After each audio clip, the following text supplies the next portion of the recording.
اعوذ باللہ من الشیطان الرجیم بسم اللہ الرحمن الرحیم والذین هم لاماناتهم وعہدهم راعون۔ پچھلے آیت میں بات چل رہی تھی کہ جو لوگ مومن ہیں ان کی صفات بیان کر رہے تھے کہ وہ اپنی شرمگاہوں کی کیا ہے حفاظت کرتے ہیں۔ اب آگے اس کے بعد بات چلی تھی کہ جو مومن بندے ہوتے ہیں وہ امانت میں خیانت نہیں کرتے ہیں اور جو وعدہ کرتے ہیں اس وعدہ کو پورا بھی کرتے ہیں۔ اب آگے فرما رہے ہیں کہ والذین هم بشہاداتہم قائمون، اور وہ لوگ جو ٹھیک ٹھیک گواہیاں بھی دیتے ہوں۔ مومن کی صفات کیا ہے؟ وہ صحیح سچ بات جہاں بولنے کا ہو، یعنی کہ جو سچ بات ہے سچ بات کی بالکل گواہی دے ہر جگہ۔ اب آگے فرما رہے ہیں کہ والذین هم علی صلاتہم یحافظون، اور وہ اپنی نمازوں کو اچھی طریقے سے ادا کرتا ہو، اس کی پابندی کرتا ہو۔ اب یہاں پر یہ ہے کہ حافظون سے مراد یہ ہے کہ نماز کے جو سنت ہیں، مستحبات ہیں، جو واجبات ہیں نماز کے اندر، ان تمام چیزوں کا جو خیال رکھتا ہو اور نماز کی اپنی جو ہے پوری اچھی طریقے سے حفاظت بھی کرتا ہو۔ نماز کی پابندی کے ساتھ ساتھ کیا ہے کہ نماز کے جو آداب ہیں، جو مستحبات ہیں، ان کو بھی اچھے طریقے سے ادا کرتا ہوں۔ اب آگے فرما رہے ہیں کہ اولئک فی جنات مکرمون، یہ وہ لوگ ہوں گے جو جنت کے اندر داخل ہوں گے، اور جنت کے اندر جو یہ سمجھے کہ اللہ تعالیٰ کے مہمان ہوں گے اور ان کی مہمان نوازی وہاں پر ہوگی۔ تو یہاں اتنے سارے آیت میں سمجھیے کہ اللہ تعالیٰ یہاں تک جو ہے مؤمنین کی صفات بیان کر رہے تھے۔ کیا ہے؟ مومن کی صفات بیان کر رہے تھے۔ اب آگے جو ہے کافر کے متعلق باتیں ہو رہی ہیں کہ فَمَا لِلَّذِينَ كَفَرُوا، کہ اے نبی صلی اللہ علیہ وسلم ان کافروں کو کیا ہو گیا ہے، قِبَلَكَ مُهْطِعِينَ، جو آپ کی طرف بالکل جو ہے چلے آ رہے ہیں بھاگتے ہوئے، یعنی تمام کافر جو ہے آپ کو دبانے کے پیچھے کیا ہے لگے ہوئے ہیں، اور ہر طرف سے جو ہے تمام کافر جو ہے جماعت بنا کے گروہ بنا کر آپ کے اوپر آپ کو ختم کرنے میں اور آپ کو پریشان کرنے میں لگے ہوئے ہیں۔ اب آگے فرما رہے ہیں کہ عن الیمین، دائیں سے بھی، وعن الشمال، اور بائیں کی طرف سے بھی، عزین، ٹولیاں بنا کر، یعنی گروہ بنا کر جو ہے کافر جو اللہ کے نبی صلی اللہ علیہ وسلم کے جو ارد گرد آتے تھے، چلتے تھے۔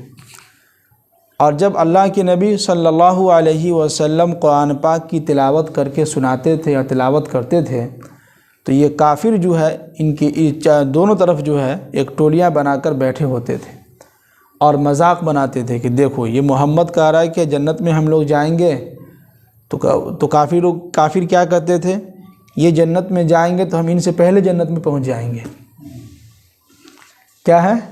کافر کیا کرتے تھے مذاق میں، یہ محمد یہ جو شخص کہہ رہا ہے کہ ہم جنت میں جائیں گے تو ان سے پہلے ہم جنت میں پہنچ جائیں گے، اتنا آسان ہے کہ نہیں؟ وہ کہتے ہیں کہ بولنا بہت آسان ہوتا ہے، پھینکنے میں کیا جا رہا ہے کہ نہیں؟ بولنے میں انسان جوش میں آتا بہت کچھ بول دیتا ہے، لیکن جب کرنے کی باری آتی ہے تب سمجھ میں آتا ہے کہ اوہو اب تو پھنس گئے۔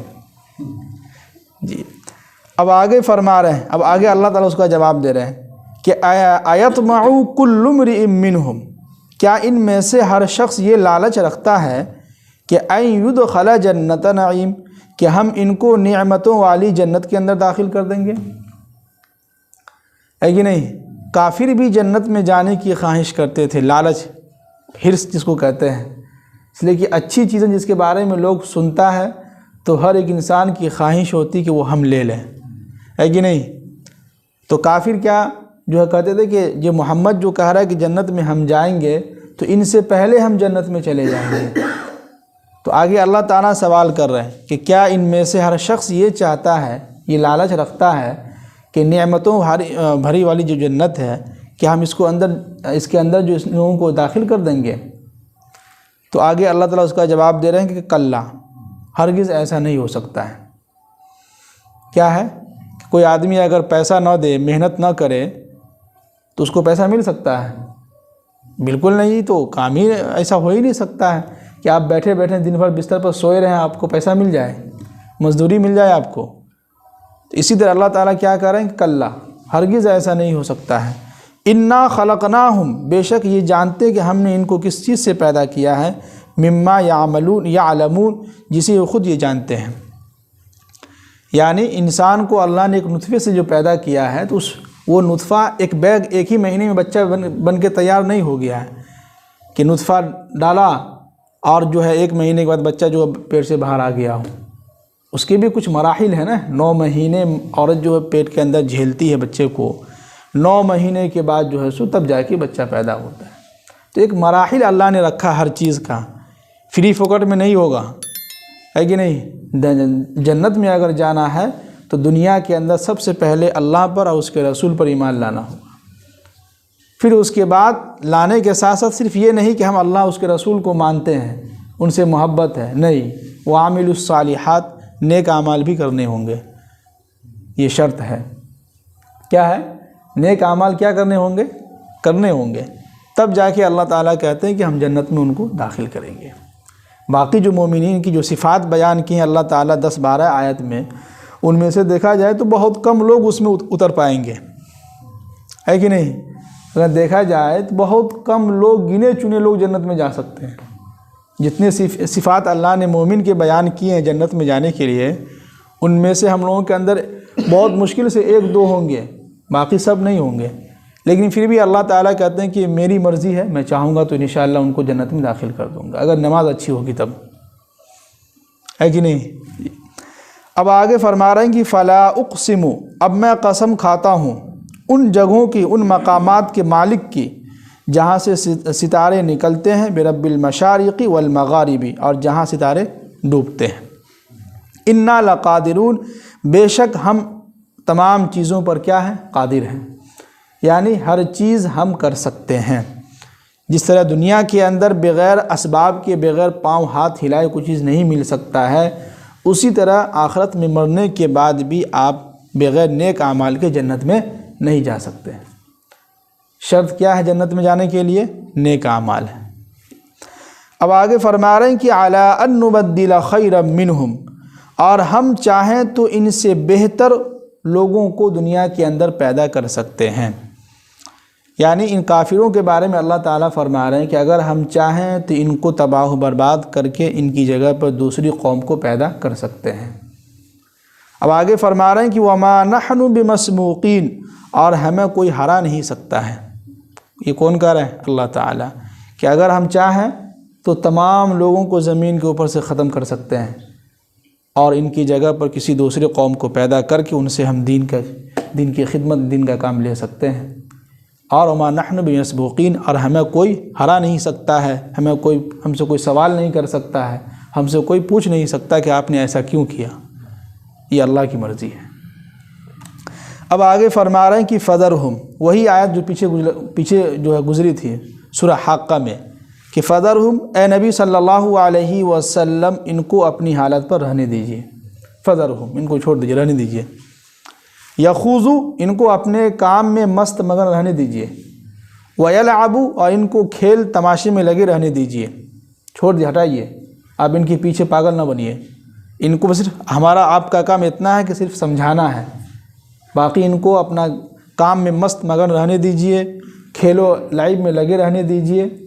اور آگے فرما رہے ہیں کہ حتیٰ یلاقوا، یہاں تک کہ یہ خود یومہم الذی یوعدون، اس دن یہ مجھ سے آ کے ملے گا جس دن کا وعدہ ہم یہ کر رہے ہیں۔ کیا ہے؟ ان کو کھیلنے دیجیے، مستی کرنے دیجیے دنیا کے اندر، کب تک؟ 100 سال 200 سال، کبھی تو موت آئے گی اور ایک نہ ایک دن قیامت قائم ہوگی، پھر یہ ہم سے آ کے ملیں گے، پھر ہم ان کو بتلائیں گے کہ کیا مزہ آ رہا ہے۔ جی اب آگے فرما رہے ہیں کہ یوم یخرجون، اب اس دن کے نقشہ کھینچ رہے ہیں کہ یوم یخرجون من الاجداث سراعا، جس دن یہ سارے لوگ جلدی جلدی اپنے قبروں سے نکلیں گے، بھاگیں گے۔ آگے فرما رہے ہیں کہ کأنہم الی نصب یوفضون، گویا کہ وہ اپنے بتوں کی طرف بھاگے جا رہے ہوں، یعنی جس بت کی یہ لوگ دنیا کے اندر پوجا کرتے تھے اسی بت کی طرف یہ لوگ جلدی جلدی بھاگیں گے۔ یہ کافر لوگ جب قبر سے اٹھیں گے جلدی جلدی اٹھیں گے، قبر سے نکلیں گے اور بھاگیں گے اپنے بتوں کی طرف۔ اب آگے فرما رہے ہیں کہ خاشعۃً ابصارہم، ان کی نگاہیں کیا ہوں گی؟ جھکی ہوئی ہوں گی. ترہقہم ذلہ، ان کے چہرے پر ذلت چھائی ہوئی ہوگی، یعنی ذلت و رسوائی، بے عزتی چھائی ہوئی ہوگی ان کے چہرے پر. ذالک یوم الذی کانوا یوعدون، وہ اس دن کا وعدہ جو اللہ تعالیٰ دنیا کے اندر یعنی قرآن پاک کے اندر کیا تھا، وہ دن آج کیا ہو گیا؟ پورا ہو گیا. یعنی قیامت کا دن کیا ہو گیا؟ قائم ہو گیا، اور یہ تمام لوگ ہمارے سامنے حاضر ہوں گے. جی تو اتنے سارے آیت میں اللہ تعالیٰ سمجھیے کہ ان کافر جو لوگ ہیں ان کے بارے میں بتلا رہے ہیں. تو خلاصہ کلام یہی ہے کہ دنیا کے اندر ہم اور آپ جو بھی نیک اعمال کر رہے ہیں تو ہم اس پر بھروسہ کر کے نہ بیٹھ جائیں، بلکہ اخلاص کے ساتھ، للہیت کے ساتھ کرتے رہیں، اور اللہ کے لیے کریں، لوگوں کو خوش کرنے کے لیے نہیں. جی اور جو بھی نیک کام کریں اخلاص کے ساتھ، آرام کے ساتھ، سکون کے ساتھ. نماز ہو تو نماز کے اندر جتنا ہم سکون اور اطمینان سے نماز ادا کریں گے اتنی اچھی ہماری کیا ہوگی؟ نماز ہوگی. آج ہی فجر میں حدیث گزری ہے نا کہ نماز اگر سکون سے نہ ہو، چٹپٹ ہو، جلدی جلدی ہو، تو ان کی زندگی سے گناہ اور بے حیائی والا کام نہیں چھوٹ سکتا ہے کہ نہیں؟ تو نماز اگر ہم سکون سے، آرام سے ادا کریں گے تو ہماری زندگی سے دھیرے دھیرے جھوٹ بھی، گناہ بھی، بے حیائی بھی سب چھوٹتا چلا جائے گا.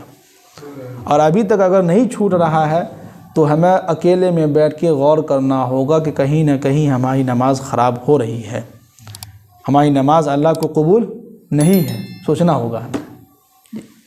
اللہ تعالی ہم سب کو عمل کرنے کی توفیق نصیب فرمائے. آمین.